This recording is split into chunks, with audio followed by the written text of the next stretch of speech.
Ranch Oyster Crackers.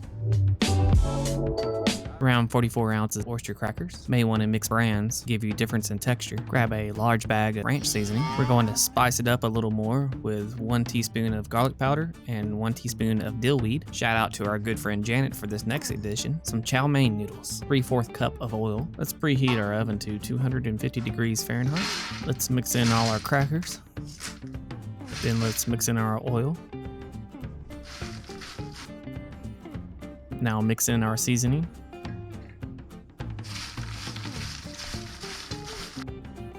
Let's not forget our extra spices.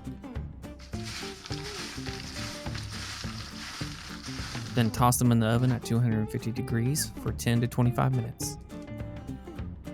A solid crowd pleaser.